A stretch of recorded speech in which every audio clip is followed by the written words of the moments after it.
여론으로 풀어보는 정치 이슈 폴폴 시간입니다. 오늘도 배종찬 인사이트K 연구소장 나와주셨습니다. 어서 오시죠. 안녕하십니까. 예, 소장님.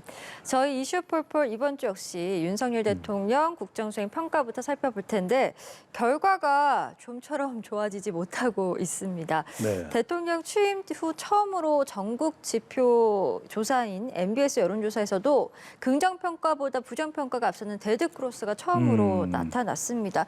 특히 좀 눈에 띄는 게 이 긍정평가 40%대가 무너졌다는 점, 그리고 낙폭이 좀 크다는 점인 것 같습니다. 특징을 좀 볼 필요가 있을 것 같아요. MBS 여론조사는 2주 간격으로 하는 겁니다. 네. 그런데 2주 전하고 비교해보면 긍정평가는 12%포인트나 빠졌고 부정평가는 훨씬 더 올라가 버렸죠. 그러니까 특히 이제 긍정 빠지는 거에 그렇다 치고 그럼 긍정인지 부정인지도 잘 모르겠다. 이게 별로 없어지고 부정평가가 더 올라가는 거예요. 그러니까 이 부분에 주목을 해볼 필요가 있다. 대체적으로 지금 발표되는 대통령의 국정수행 평가 지지율이 긍정은 대체적으로 하향세에 30%한 초반까지 내려갔고 네. 아직까지 20%대 지지율이 긍정이 나온 건 없는 것 같아요. 근데 부정평가는 50%대에 대체로 올랐었고 네. 어떤 조사는 60%대까지도 나오고 있다. 그만큼 지금 나오고 있는 지지율을 보면 뭐 데드클로스는 이제 모든 조사들이 그렇고 부정이 50 넘는 것도 모든 조사들이 그렇고 대통령에게 투표했던 윤석열 대통령에게 지난 대선에서 투표했던 지지층까지도 이탈하는 것도 모든 조사에서 그렇다. 그렇다면 이걸 어떻게 하면 회복할 것인가? 빠른 속도로 그것이 부정을 최대한 차단하면서 긍정을 어떻게 하면은 40%대까지 1단계 올려놓고 그다음에 지금 여소야대 국면에서 국정 주도권을 가져가려면은 50%대까지는 올려놔야 되거든요. 네. 자, 이것을 어떻게 할 건지가 윤석열 대통령, 윤석열 정부 그리고 대통령실의 과제라고 봐야 되겠죠. 전문가들이 모여있는 집단이거든요. 네. 그럼 이걸 능히 끌어올릴 수 있을 만한 능력도 발휘가 돼야 되는 것이죠. 네, 지지율을 끌어올릴 수 있는 묘책이 반드시 필요한 시기다라는 말씀으로 들리는데 같은 MBS 조사에서 국민의힘 지지율과 관련된 조사 결과도 있었는데 네. 37%가 나왔거든요. 그러니까 윤 대통령 지지도보다 지금 여당 지지율이 좀 더 높은 거. 그러니까 네. 대통령 지지도가 낮아요. 이건 그렇죠. 좀 어떻게 해석을 해야 될까요? 그러면 이른바 우리가 당 지지율이 대통령의 지지율보다도 더 높다. 네. 그렇다면 지금 여소야대 국면이니까 그러면 대통령 지지율이라도 국민 여론을 견인할 수가 있어야 되잖아요. 그런데 오히려 국민의힘도 최근에 흔들거렸죠. 네. 이준석 대표 논란으로 중징계로. 그래도 국민의힘 지지율이 더 높다면 임기 초반에 우리가 이전에는 문재인 정부까지는 청와대였으니까 당청 관계라고 이야기했단 말이에요. 네. 이럴 땐 대통령 지지율이 높아야 청와대가 좀 주도해 나갈 수 있어요. 개혁 과제도 그렇고 당은 뒤에서 밀고 또 청와대는 앞에서 끌고 이게 되는데 지금은 당용? 용산이니까 그죠? 예, 용화대? 예. 뭐 대통령실. 맞죠. 그러니까 당용 관계에서 용이 당보다도 대통령의 지지율이 국민의힘 지지율보다도 못한 이런 상황이 되면 어떤 것도 할 수가 없는 거예요. 당도 이끌어가요. 그러니까 당도 지금 자중질환을 겪었지만 물론 뭐 윤석열 대통령이 당의 일에 당무에 개입하지 않는다라고 이야기를 했지만 이걸 좀 조정할 수도 있는 거 아니었겠어요? 예. 근데 그 부분도 안 됐지. 그러니까 지금 대통령으로서는 지지율도 빠지니까 국정 동력도 없는 데다가 국정 주도권도 뭐 가져가서 이걸 좀 해보자. 경제와 관련된 거를 좀 우리가 더 철저하게 전면적으로 개혁할 수 있도록 해보자. 예. 이런 것도 하기가 쉽지 않은 것이고 당 관계에 있어서도 대통령실이 또 대통령이 뭔가 주도권을 가져갈 수 있는 계기 또 동력을 발휘하기도 상당히 어렵다라고 봐야 되겠죠. 예, 이런 지지율을 좀 의식해서인 것인지 아니면 코로나 확산을 고려해서인 것인지 윤 대통령의 출근길 문답이 잠정 중단이 됐었는데 그렇죠. 또 하루 만에 재개가 되면서 네. 여러 가지 좀 해석들이 있었습니다. 실제로 윤 대통령의 이 출근길 문답에서의 어떤 제스처라든지 메시지 그런 것들이 지지율 하락에도 좀 영향을 줬다라고 분석을 하고 계십니까? 상당히 좋다고 봐야 되겠죠. 왜냐하면 결국 지금 대통령의 지지율의 하락 원인이 된 것은 경, 인, 구, 양김, 예. 경, 구, 양김 이런 얘기를 하는데 그러면 경인, 양김이라고 얘기하는데 경제가 원인이 되고 있고 또 인사 문제가 원인이 되고 있고 그럼 뭐 계속 이야기가 나오고 있고 인사 문제가 지금은 가장 뚜렷한 대통령 지지율 하락의 원인이 되고 있거든요. 예. 그다음에 정치적으로 양극화되어 있다. 워낙 신구 세력 또 이념적으로 두 쪽으로 나눠져 있기 때문에 지지율을 끌어올리기가 어렵다. 마지막으로 이제 김건희 여사와 관련된 부분도 상당히 논란이 되는 부분인데 자, 이 모든 이유에도 불구하고 대통령 지지율은 끌어올릴 수가 있는 거예요. 네. 또 이 이유가 있긴 하지만 또 더 근본적인 이유가 대통령의 지지율을 주저앉힌 이유가 되는 거예요. 그게 뭐냐? 대통령의 바로 스타일, 태도입니다. 근데 그 스타일의 상당 부분이 어떤 것이 영향을 끼치냐? 바로 이거죠. 대통령의 이 출근길을 문다. 예. 그러니까 우리는 지금 또 연합뉴스 TV이기 때문에 도어 스태핑 이렇게 영어로 안 쓰는 거예요. 그죠? 예. 근데 보면 준비되지 않은 상태에서 답변을 한다. 무려 절반 가까운 거죠. 그러니까요. 그러니까 내용이 채워져 있지 않은 거죠. 형식적 소통, 출근길 문답 좋습니다. 이거 뭐 누가 나무랄 사람이 누가 있겠어요? 대통령이 나와서 그래도 뭐 궁금한 거 있습니까? 받겠습니다.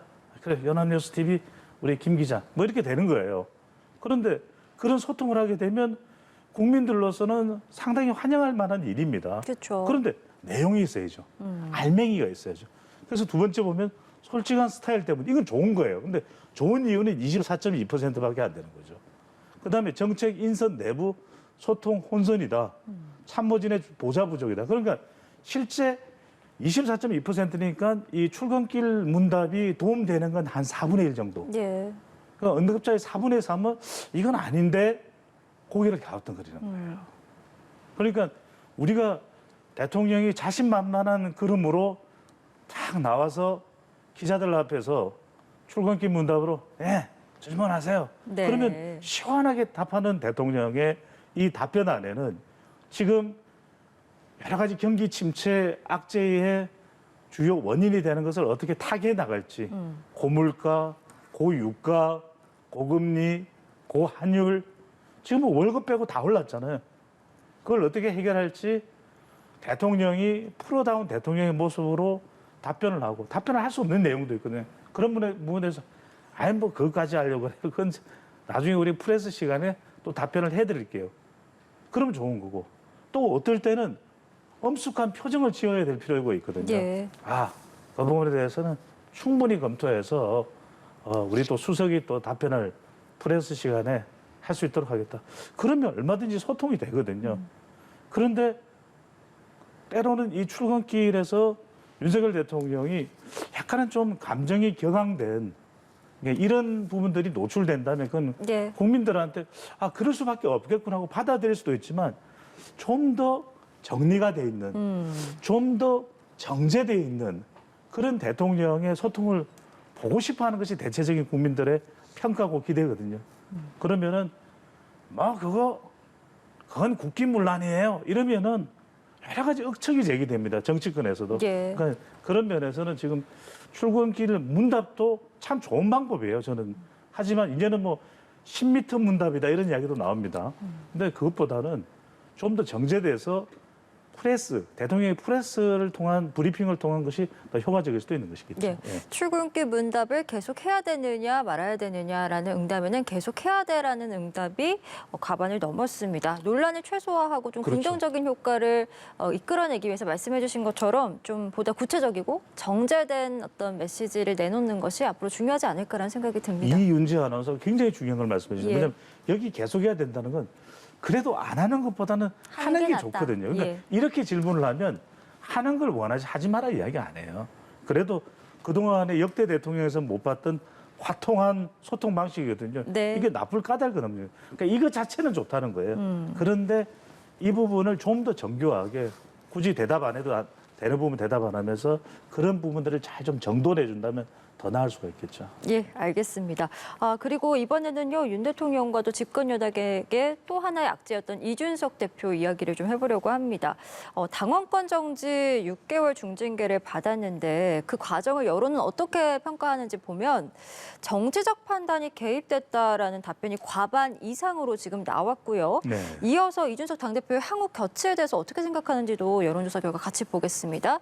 보면 자진 사퇴해야 한다. 그리고 임기까지 대표직을 수행해야 한다라는 답변이 지금 팽팽하게 나왔습니다. 네. 여론은 지금 이준석 대표에 대해서 어떻게 생각을 하고 있는 것이고 이후에 이준석 대표의 이 향후 행보까지 좀 전망해 주시면 좋을 것 같네요. 이 부분은 참 중요한 부분인데 앞 그래프부터 먼저 보셔야 돼요. 우리가 논리적으로 이야기 위해서는. 예. 자, 이준석 대표가 당원권 6개월 정지의 중징계를 받았습니다. 그렇죠. 이 부분에 대해서 어떤 대답이 나오냐면 정치적 판단이 개입됐다.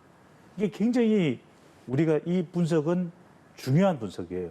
판단이 개입됐다. 이렇게 인식을 한다. 이건 적어도 더불어민주당 지지층이나 또 중간지대 유권 응답차층에서는 중도층에서도 이렇게 생각한다는 거예요. 네. 자, 이것과 이준석 대표의 징계가 잘 됐다 잘못됐다는 다른 거예요. 그러니까 우리 시청자분들이 지금 그래프 한번 보여주실 수 있으면 한 번만 더 보여주시면 네, 좋을 것 같아요. 보여주시죠. 네, 한 번 더 보여주시면 자, 이 그래프에서 정치적 판단이 개입됐다는 거하고 이준석 대표의 징계가 잘못됐어. 그건 아니야. 이거하고 다른 차원이에요. 예. 그래서 정당한 가정이었다는 것은 31%는 대체적으로 국민의힘 지지층이라고 네. 근데 정치적 판단이 개입됐다는 이야기는 뭐냐면 이건 뭔가 윤리위의 결정에는 정치적인 징계는 판단이 그럴 있다. 수 있다. 그 부분에 대해서 나도 또 이준석 대표도 좀 좌충우돌 이런 면도 있고 네. 또 이것에 대해서 잘못됐다. 그건 뭔가 정치적 의도가 윤리위에 개입됐다. 이런 의견은 있을지 몰라도 일단 정치적 판단이 개입됐다. 뭔가가 있다. 이게 중요한 거예요. 54%니까 응답자의 절반 이상 생각할 때는 징계가 잘 됐다 못 됐다를 써서 이건 뭔가 정치적인 게 있다. 이런 판단이 있다는 거죠. 다음으로 넘어가 보면 네. 그래서 그다음 향후 거치. 이준석 대표의 향후 거치인데 임기까지 대표직을 수행하라 자진 사퇴해야 된다. 팽팽하죠. 이건 지금 이준석 대표와 관련된 논란이 이대로 끝날 수가 없는 거예요. 그러니까 권성동 직무대행의 지금 직무대행 쪽으로 정리가 될지 네. 아니면 조기 전당대회에 대한 요구가 있을지를 더 지켜봐야 되는 것이죠. 예. 예. 앞으로 국민의힘의 지도 체제와 관련해서도 향후 전망이 좀 어떻게 될 것인지 저희가 이번 한 주 더 네. 지켜보는 시간을 가져야 될 것 같습니다. 오늘 이슈 폴폴 시간은 여기까지 하도록 하겠습니다. 배종찬 인사이트 K 연구소장과 함께했습니다. 오늘 말씀 고맙습니다. 감사합니다.